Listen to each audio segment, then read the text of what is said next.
ഷാരോൺ വധക്കേസ് വിധികേട്ട് വിതുമ്പി ഷാരോണിന്റെ മാതാപിതാക്കൾ. ഷാരോൺ വധക്കേസിൽ പ്രതി ഗ്രീഷ്മ കുറ്റക്കാരിയെന്ന കോടതി. രണ്ടാം പ്രതി അമ്മ സിന്ധുവിനെ കോടതി വെറുതെ വിട്ടു.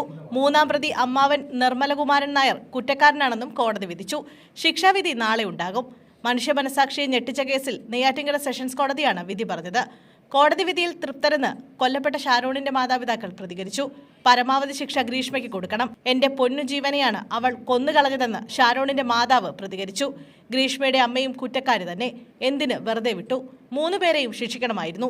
നാളെ ശിക്ഷ വിധിച്ച ശേഷം മറ്റു നടപടികളിലേക്ക് കടക്കും. ഗ്രീഷ്മ കുറ്റക്കാരിയെന്ന് കണ്ടെത്തിയതിൽ തൃപ്തരാണ്. പരമാവധി ശിക്ഷ കൊടുക്കണം.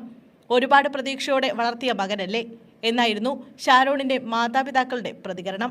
ഒന്നാം പ്രതി ഗ്രീഷ്മയും മൂന്നാം പ്രതി അമ്മാവനെയും കുറ്റക്കാരാക്കിയാണ് കോടതി വിധി പറഞ്ഞത്. രണ്ടാം പ്രതിയായ ഗ്രീഷ്മയുടെ അമ്മ സിന്ധുവിനെ കോടതി വെറുതെ വിട്ടു. മതിയായ തെളിവില്ലെന്ന കണ്ടെത്തലിലാണ് സിന്ധുവിനെ വെറുതെ വിട്ടത്. നാളെ കേസിൽ ശിക്ഷ വിധിക്കും. കൊലപാതകം നടന്ന് 2 വർഷത്തിന് ശേഷമാണ് വിധി വന്നിരിക്കുന്നത്. നെയ്യാറ്റിൻകര അഡീഷണൽ സെഷൻസ് കോടതിയുടേതാണ് വിധി. 2022 ഒക്ടോബറിലാണ് കേസിനാസ്പദമായ സംഭവം നടന്നത്. ഷാരോൺ രാജ് വധക്കേസിൽ ഗ്രീഷ്മ കുറ്റക്കാരിയെന്ന് കോടതി കണ്ടെത്തുമ്പോൾ പോലീസ് അന്വേഷണ മികവാണ് ചർച്ചയാകുന്നത്. ഗ്രീഷ്മയ്ക്കെതിരെ കൊലപാതകം, ഗൂഢാലോചന, തെളിവ് നശിപ്പിക്കൽ തുടങ്ങിയ കുറ്റങ്ങളെല്ലാം തെളിഞ്ഞു. ഗ്രീഷ്മയുടെ അമ്മാവൻ നിർമ്മലകുമാരൻ നായരും കുറ്റക്കാരെന്ന് കോടതി പറഞ്ഞു.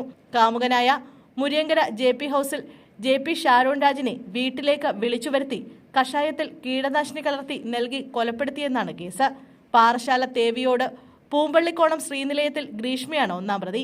സൈനികരുമായി നിശ്ചയിച്ച വിവാഹത്തിന് തടസ്സമാകും എന്നതിനാലാണ് ഷാരോണിനെ ഒഴിവാക്കാൻ ഗ്രീഷ്മ തീരുമാനിച്ചതെന്ന് പോലീസ് കണ്ടെത്തി.